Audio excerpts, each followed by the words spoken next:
Hi, I'm Tyler Stalman from SaatchiOnline.com, and today I'd like to talk to you about photographing artwork. Of course, the first step is to create some art. If your work is on canvas, great, but if it's on loose paper or cardboard, you're going to want to match to something that can hang or lean on the wall. Choose a location with bright, soft lighting. Harsh, direct lighting can cast shadows, create reflections, and shift the color of your artwork.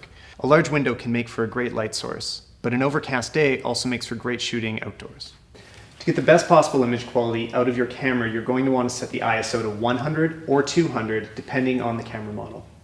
Use a microfiber cloth to clean any dirt or smudges off of your lens.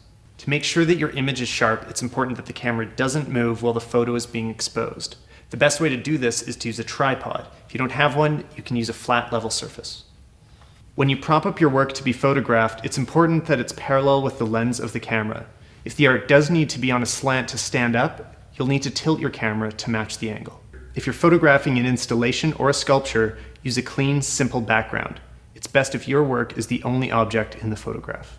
Leave only a small amount of space around the edges of your canvas in the frame. This will maximize the resolution you're getting out of your camera. Position your camera horizontally or vertically to match the angle of the canvas.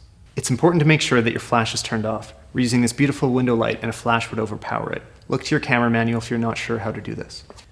Another thing about light is that it can have a lot of different tones that your eye adjusts for easily, but a camera has trouble dealing with. The way that a camera compensates for this is using white balance. The goal is to adjust the white in your image to match the white that your eyes see. If the auto white balance in your camera is tinting orange or blue, try using a preset for your lighting environment, which in our case is daylight. If you're indoors, make sure to turn the lights off in your room. They have their own color and won't mix well with your window light. Now we're ready to take a photo. It's helpful to use the self-timer to keep your camera perfectly still. This creates a delay between when you press the shutter and the image is taken. If you want the best possible quality out of your camera, it's a good idea to zoom in a little. Lenses aren't at their sharpest when they're zoomed all the way out or in, so you'll get the best results somewhere in between. Another good idea is to set your aperture to f8, but make sure it's on a tripod. After taking your first image, there's a few things you're going to want to look for. If your image is too dark or too bright, use the exposure compensation feature in your camera to correct it. The color and exposure in your image should be as close as possible to the original artwork. You can make adjustments in your computer later, but you always risk damaging the image file. Finally, make sure your image is in focus. If it looks soft or blurry, it's likely that the autofocus made a mistake or that the camera moved while the photo is being taken. Take several shots of your art, even if you think you got it right the first time. You may notice things that you didn't notice on the back of your camera when you put it on your computer screen.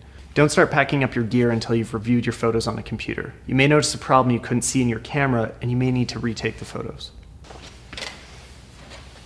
There's a lot of applications out there for processing your images. If you're using Windows, Picasa is a great free option, or iPhoto if you're on a Mac. Download the files to your hard drive and choose the best image and open it up.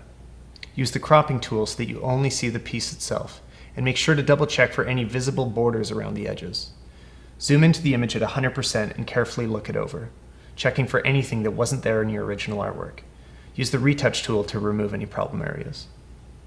Sometimes boosting the contrast slightly can help your art look more true to life, but be really careful not to overdo it because a great image can be ruined quickly by too much editing. Save the image to your hard drive as a JPEG and be sure to leave the compression at maximum quality. Your art is ready to be uploaded to SaatchiOnline.com. Thanks for watching.